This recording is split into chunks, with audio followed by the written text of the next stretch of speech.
إن هذا القرآن يهدي للتي هي أقوم ويبشر المؤمنين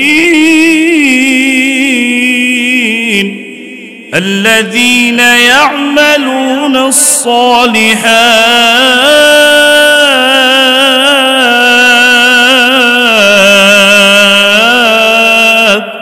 أن لهم أجرا كبيرا আল্লাহ পাক রব্বুল আলামিন সূরাত বনী ইসরাঈলের 9 নম্বর আয়াতে ইরশাদ করেন, ও বান্দারা শুন রে শুন।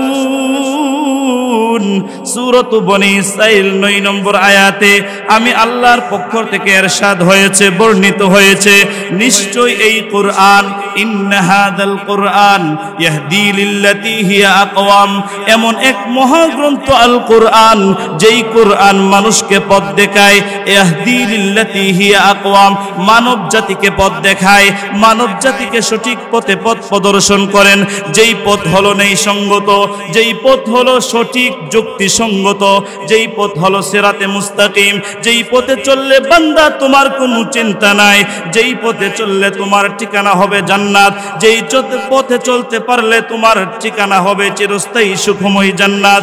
আর এই কোরআন ওই সকল লোকদেরকে পথ দেখাবে যারা ঈমান আনার পরে আল্লাযীনা ইয়ামালুনাস সালিহাত, ঈমান আনার পরে নেক আমল করে, আর এই নেক আমল যারা করে তাদেরকে কোরআন নেই সঙ্গত পথ দেখায়, সিরাতে মুস্তাকিমের দিকে পথ দেখায়, আর কোরআন সুসংবাদ প্রদান করে, ওয়ায়ুবাশশিরুল মুমিনিন,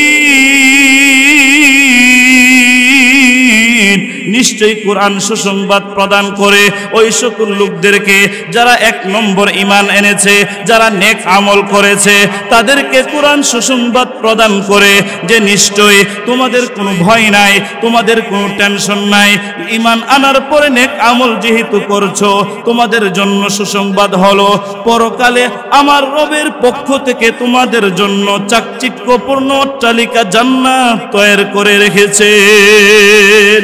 وهدانا إلى سبيل السلام وعليه التكلان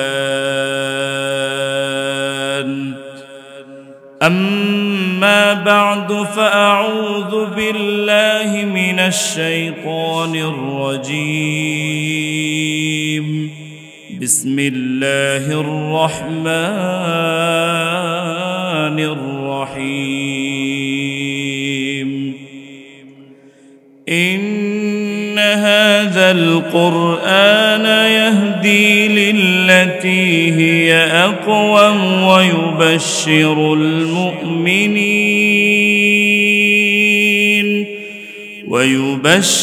المؤمنين الذين يعملون الصالحات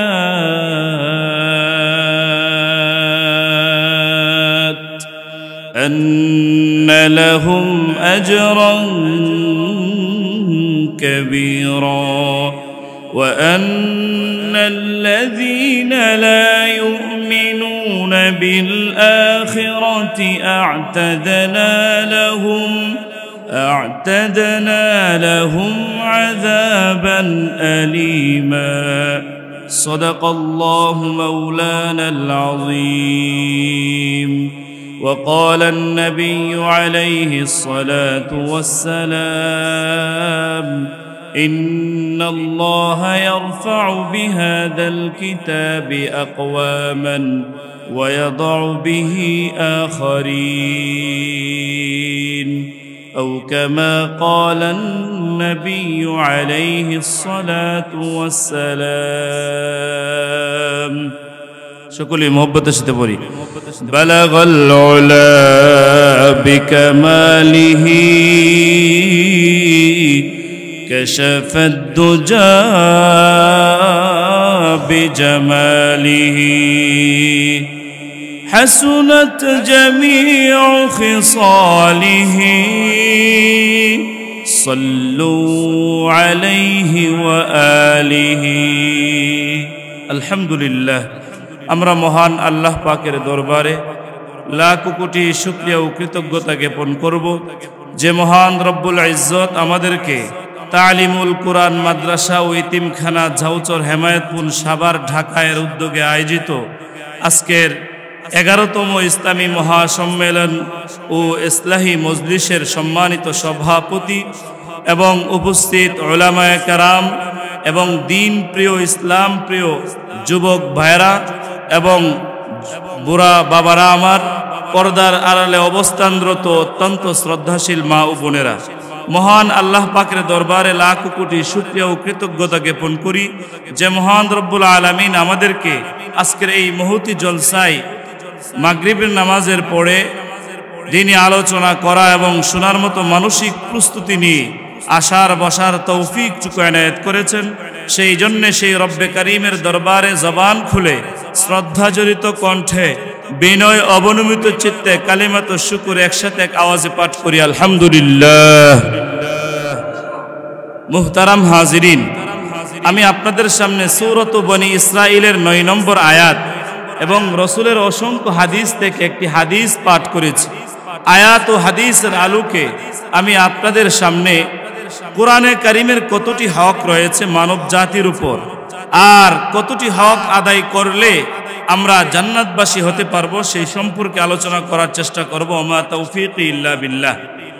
সম্মানিত হাজিরিন, আপনাদের মাদ্রাসার নাম তালিমুল কোরআন মাদ্রাসা। যেই শব্দটা হলো আরবি, তার অর্থ হলো কোরআন শিক্ষা প্রদান করা হয় এমন একটি বিশ্ববিদ্যালয়, এমন একটি বিদ্যাপীঠ যেখানে কোরআন শেখানো হয়, শিক্ষা দেওয়া হয়, শিক্ষা গ্রহণ করা হয়, শিক্ষার আদান প্রদান হয়। এই হলো তালিমুল কোরআনের অর্থ। আমি আপনাদের সামনে সূরাত বনী ইসরাঈলের 9 নম্বর আয়াতে কারিমা পাঠ করেছি। আল্লাহ বলেন, ইন্না যাল কুরআনা ইয়াহদি লিল্লাতী হিয়া আকওয়াম ওয়া ইউবাশশিরুল মুমিনিন الذين يعملون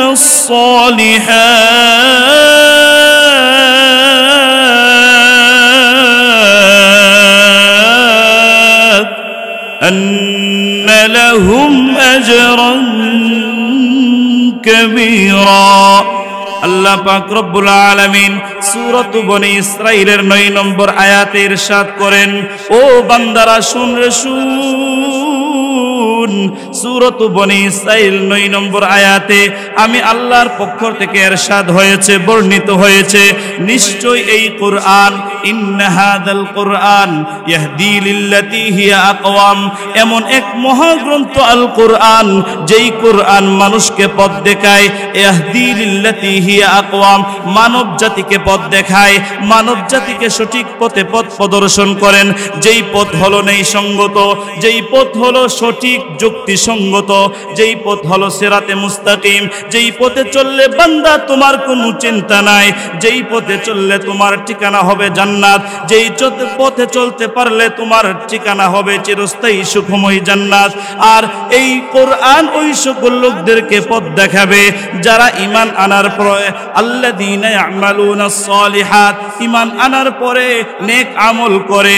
আর এই নেক আমল যারা করে তাদেরকে কোরআন নেই সঙ্গত পথ দেখায়, সিরাতে মুস্তাকিমের দিকে পথ দেখায়। আর কোরআন সুসংবাদ প্রদান করে, ওয়ায়ুবাশশিরুল মুমিনিন, নিশ্চয়ই কোরআন সুসংবাদ প্রদান করে ওই সকল লোকদেরকে যারা 1 নম্বর ঈমান এনেছে, যারা নেক আমল করেছে, তাদেরকে কোরআন সুসংবাদ প্রদান করে যে নিশ্চয়ই তোমাদের কোনো ভয় নাই, তোমাদের কোনো টেনশন নাই। ঈমান আনার পরে নেক আমল যেহেতু করছো, তোমাদের জন্য সুসংবাদ হলো পরকালে আমার রবের পক্ষ থেকে তোমাদের জন্য চাকচিক্যপূর্ণ অট্টালিকা জান্নাত তৈরি করে রেখেছেন। সুবহানাল্লাহ। তাহলে কোরআনে কারিমে মানব জাতির দিশারি, মানব জাতিকে পথ দেখায়। শর্ত হলো কি? ঈমান আনতে হবে 100%। আবার ঈমান আনয়নের পরে আবার নেক আমলে সালেহ করতে হবে, নেক আমল করতে হবে। তাহলে এমন ব্যক্তিদেরকে কোরআন সুসংবাদ প্রদান করে, ও মানব জাতি, ও বান্দা বান্দি, শুনো, তোমার যদি ঈমান থাকে, তোমার যদি নেক আমল থাকে, তোমার যদি আমল আখলাক ভালো হয়, তোমার কোনো টেনশন নাই, তোমার কোনো চিন্তা নাই, তোমার অস্থায়ী ঠিকানাতে থেকে তোমার কোনো টেনশন করার প্রয়োজন নাই। তোমার অস্থায়ী ঠিকানা থেকে যেদিন রবের ডাকে সাড়া দিয়ে চলে যাবে, আল্লাহ প্রদত্ত হুকুমে আল্লাহর নির্দেশে চলে যাবে, আজরাইলের তত্ত্বাবধানে চলে যাবে, সেদিন তোমার ঠিকানা কোরআনই প্রদান করে তোমাদের জন্য রয়েছে আন্নালাহুম আজরান কাবীরা, মহা বড় প্রতিদান। মুফাসসিরিন কিরাম লেখেন, বান্দার জন্য যে যত বড় আমলি হবে, যে যত উন্নত মানের আমলদার হবে, তার জন্য তত উন্নত মানের জান্নাত হবে তার ঠিকানা, পুরস্কার। সুবহানাল্লাহ। মুফাসসিরিন কিরাম লিখেন, এই আয়াতে কারিমার মধ্যে আল্লাহ তাআলা কোরআনের কি দায়িত্ব, কোরআন মানব জাতিকে সুসংবাদ প্রদান করে, মানব জাতির ফলাফল কি সেটা প্রদান করে। তার শর্ত আছে, এটা নিঃশর্তে নয়। কোরআনের কারিমের 5টা হক আছে। কোনো বান্দা বান্দি যদি কোরআনের কারিমের 5টি হক আদায় করে, তাহলে তাদের জন্য এই সুসংবাদ। 5টি হক কি কি হক আমরা শুনবো কি শুনবো না? মুফাসসিরিন কেরাম বলেন, 1 নম্বর হলো আল ঈমান বিল কোরআন, কোরআনের কারিমের প্রতি শতভাগ 100% বিশ্বাসী হওয়া, শতভাগ বিশ্বাস স্থাপন করা। আলহামদুলিল্লাহ, আপনারা জাউচর হেমায়েতপুরের সদস্য, আপনারা সাভার জেলার অন্তর্গত, আপনারা মর্দে মুজাহিদ মুমিন মুসলমান, আমরা বুকে হাত রেখে বলতে পারি, মুসলমানের ঘরে যেহেতু জন্ম নিয়েছি, মুসলমানের ঘরে যেহেতু আমাদের জন্ম হয়েছে, 100% রবের কোরআনের প্রতি আমাদের বিশ্বাস আছে না নাই? 100% আসে। তাহলে আমরা বলতে পারি, আমরা বুঝতে পারি, আমাদের কোরআনের কারিমের 5টি হকের মধ্যে 1 নম্বর যে হক আল ঈমান বিল কোরআন, কোরআনের কারিমের প্রতি শতভাগ বিশ্বাস রাখা, সেই বিশ্বাস আমাদের সকলের আছে। সকলে বলে আলহামদুলিল্লাহ। মুফাসসিরিন কালাম বলেন, 2 নম্বর হক হলো তাআল্লুমু তাসহিহি তিলাওয়াতিল কোরআন, কোরআনের কারিমের বিশুদ্ধ তেলাওয়াত শিক্ষা করা। কোরআনের কারিম আমি ঈমান আনলাম, মুসলমান হিসাবে কোরআনের কারিমের প্রতি আমার 100% ঈমান বিশ্বাস আছে ঠিক, কিন্তু 2 নম্বর হলো বিশ্বাসের পরে আমার কাজ হবে মুসলমান হিসাবে, মুমিন হিসাবে আমার নামাজ যেন সহি শুদ্ধ হয়, আমার তেলাওয়াত যেন সহি শুদ্ধ হয়, যেই সহি শুদ্ধ তেলাওয়াতের বদৌলতে আমার নামাজও সঠিক হবে। এরকম সহি শুদ্ধ তেলাওয়াত আমার আপনাকে শিক্ষা গ্রহণ করতে হবে, যেই শিক্ষা তালিমুল কোরআন মাদ্রাসায় দেওয়া হয়। ঠিক কিনা ভাইয়েরা আমার? এখন আমরা যারা বয়স্ক হয়ে গেছি, আমাদের যারা মাদ্রাসায় পড়ি নাই, আমাদের করণীয় হবে সুযোগে সন্ধানে, সময়ে সুযোগে আমরাও কোরআনের কারিমের 2 নম্বর হক তেলাওয়াত সহি করার জন্যে, তেলাওয়াত বিশুদ্ধ করার জন্যে আলেম ওলামার সান্নিধ্যে আমার তেলাওয়াতটা শোনাতে হবে। হুজুর, আমি দৈনন্দিন আমার 40 বছর বয়স, এতে আমি অনেক বছরের বছর নামাজ আদায় করেছি, আমার তেলাওয়াত কি সহি শুদ্ধ কিনা আপনি একটু অন্তত 5টি সূরা, সূরা ফাতিহা সহ সহি শুদ্ধ কিনা আপনি শুনে আমাকে একটু আশ্বস্ত করেন যে আপনার তেলাওয়াতের দ্বারা নামাজ হবে। আমি এই আশ্বস্ত নিতাম, আমি এই বিশ্বস্ততা অর্জন করতাম আপনার কাছ থেকে। একটু আমাকে শুনেন এবং আমাকে একটা মতামত পেশ করেন। এই হলো 2 নম্বর কোরআনে কারিমের হক। হ্যাঁ, যদি আমি আপনি কোরআনে কারিমের তেলাওয়াত সহি করার জন্যে আমি আপনি চেষ্টা করি, তারপরেও না হয় আবারও চেষ্টা করি, চেষ্টা প্রচেষ্টা মৃত্যু পর্যন্ত অব্যাহত থাকে, তাহলে আমাদের এই চেষ্টা প্রচেষ্টার বদৌলতে আল্লাহ পাক রব্বুল আলামিন আমরা যে চেষ্টা করেছি, চেষ্টা করার কারণে আমাদের আমল নামায় সওয়াব দ্বিগুণ দিবে। এক তো তোমার কোরআন তেলাওয়াত সহি না, এই জন্য চেষ্টা করতেছো। 2 নম্বর, আমি আল্লাহর কোরআন শিখতে গিয়ে, জানতে গিয়ে, সহি শুদ্ধ করতে গিয়ে, আমার কোরআন বিশুদ্ধ করতে গিয়ে তুমি যে চেষ্টা করেছো, তুমি যে কষ্ট করেছো, কষ্টের বদৌলতে, মেহনতের বদৌলতে আমি তোমাকে দ্বিগুণ সওয়াব দিয়ে দিলাম। মৃত্যুর আগ পর্যন্ত চেষ্টা করার বদৌলতে তোমার নামটা তালিমুল ইলম, তালিমুল কোরআন মাদ্রাসায় পড়াশোনা করে যারা যেই নেকি অর্জন করেছে, পড়াশোনা করে অধ্যয়নরত থেকে তারা যেই নেকি হাসিল করেছে, যেই সওয়াব অর্জন করেছে, তোমাদের বৃদ্ধকালেও তোমাদের চেষ্টার বদৌলতে তাদের তালিকার সাথে তোমাদের নামটাকে অ্যাড করে দিলাম। সুবহানাল্লাহ। তাহলে কোরআনে কারিমের 2 নম্বর হক আদায় করা আমাদের জন্য কর্তব্য কিনা ভাইরা আমার?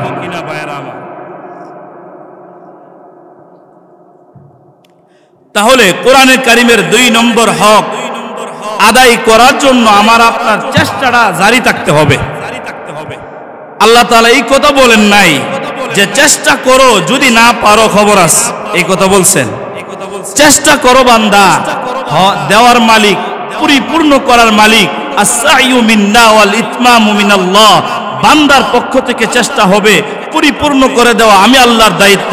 বান্দা তুমি চেষ্টা করো, চেষ্টা করার পরও যদি না হয় আমি আল্লাহ দেখব, বরঞ্চ তোমার সওয়াব আরো বাড়ায়া দিব। সুবহানাল্লাহ। তাহলে আল্লাহ তাআলা আমাদেরকে সুযোগ দিয়েছেন কি দেন নাই? অনেক সুযোগ দিয়েছেন, ছাড় দিয়েছেন, চেষ্টা করার জন্য বলেছেন। তাও যদি চেষ্টাও না করি, সহিশুদ্ধ না হয়, তাহলে তো আল্লাহ বলবেন বান্দা ছাড় দিয়েছিলাম, এখন তো আমি ছেড়ে দিতে পারবো না, যেহেতু তোমার নামটা মুসলমানের তালিকার মধ্যে ছিল, এখন তুমি চেষ্টাও করো নাই, সহিশুদ্ধ না, আবার চেষ্টাও করো নাই, কিভাবে আমি তোমার নামাজ কবুল করব? আল্লাহ পাক রব্বুল আলামিন 2 নম্বর হক সকলকে আদায় করার তৌফিক দান করুন। 3 নম্বর কোরআনে কারিমের হক হলো তালিমু তাসহিহি তিলাওয়াতিল কোরআন। তালিমু তিলাওয়াতিল কোরআন, নিজে উচ্চারণ সঠিক হয়েছে, নিজে শিক্ষা গ্রহণ করেছি, শিক্ষা গ্রহণ করার পরে আমি আপনি অপর ভাইকে মুসলমান হিসাবে, আমি আপনি জেনেছি হিসাবে, অর্জন করেছি হিসাবে, আমি আপনি অপর ভাইকে শিক্ষা দেওয়া, অপর ভাইয়ের তেলাওয়াত সহিশুদ্ধ করানোর দায়িত্ব আমার কাঁধে এসে গেছে। সুবহানাল্লাহ। কত সুন্দর সিস্টেম!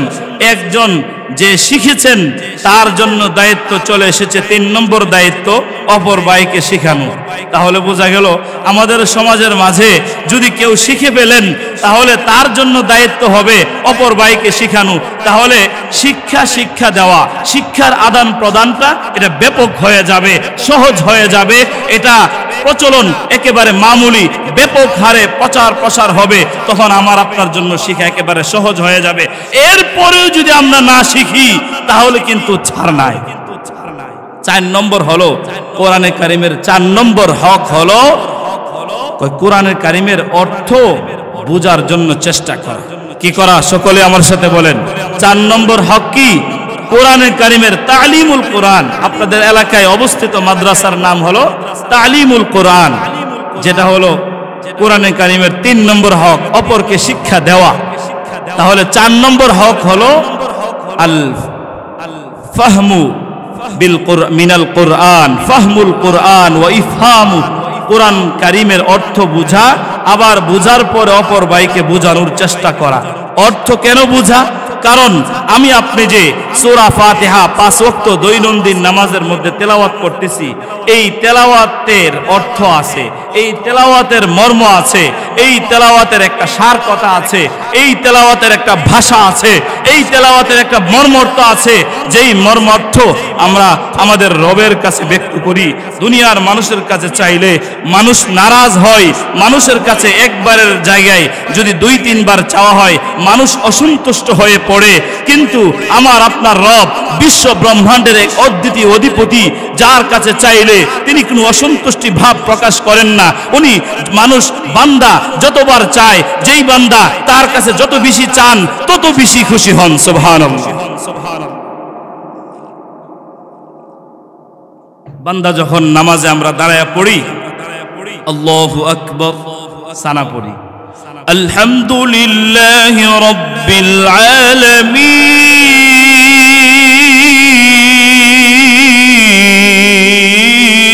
সুবহানাল্লাহ। আল্লাহ বলেন তখন তুমি যে নামাজে আমাকে ডাক দাও, এই অর্থ আছে, মর্ম আছে, সমস্ত প্রশংসা নাকি তোমার পক্ষ থেকে স্বীকারোক্তি আসছে, আমি রবের জন্যে, যিনি জগৎ সমূহের প্রতিপালক, তুমি যখন এই স্বীকারোক্তি বান্দা দিয়ে দাও, আমি তখন স্থির থাকতে পারি না।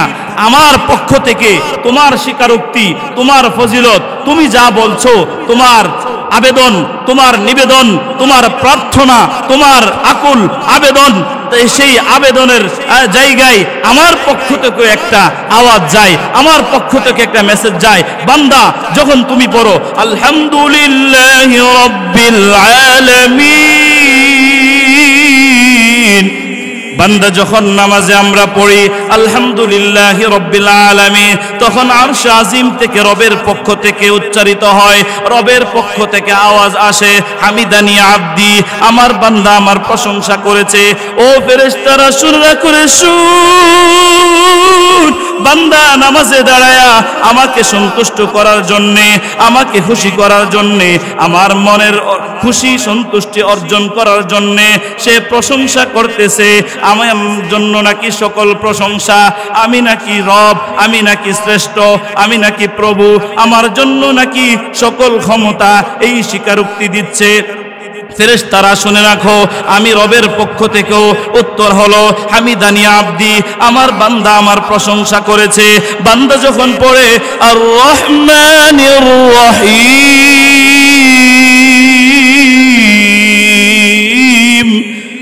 রব বলেন হামিদানি, যখন আরশ আজিম থেকে আমার পক্ষ থেকে উত্তর যায় বান্দার এই আবেদনের প্রতি উত্তরে, আসনা আলাইয়া আব্দি, আমার বান্দা আমার প্রশংসা করেছে।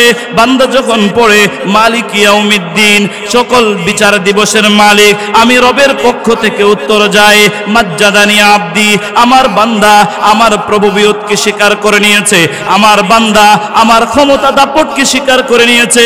বান্দা যখন পড়ে ইয়াকা না'বুদু ওয়া ইয়াকা নাস্তাঈন, তখন আমি রবের পক্ষ থেকে উত্তর হলো হাযা বাইনি হাযা লিআবদি হাযা বাইনি ওয়া বাইনা আবদি, এটা আমার বান্দা এবং আমার পার্সোনাল বিষয়। বান্দা যখন পড়ে ইহদিনাস সিরাতাল মুস্তাকিম সিরাতাল্লাযীনা আন'আমতা আলাইহিম গায়রিল মাগদুবি আলাইহিম ওয়ালাদ-দাল্লিন,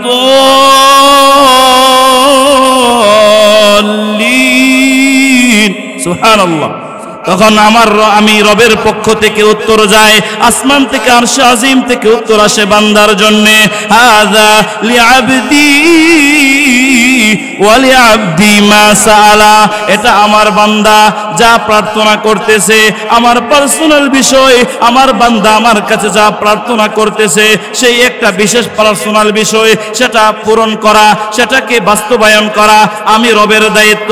ও জিবরাইল শুনলে তুমি কোথায় আছো? আমার বান্দা নামাজের মধ্যে আমার 99টা নামের রহমান নাম নিয়ে স্মরণ করতেছে, রহমান নাম নিয়ে তালিমুল কোরআন মাদ্রাসা ও ইতিমখানার মসজিদে দাঁড়ায় দাঁড়ায় নামাজ পড়তেছে, আমাকে স্মরণ করতেছে, তার বিশেষ একটা মাকসাদ পূর্ণ হওয়ার জন্য আমার কাছে আবেদন করছে।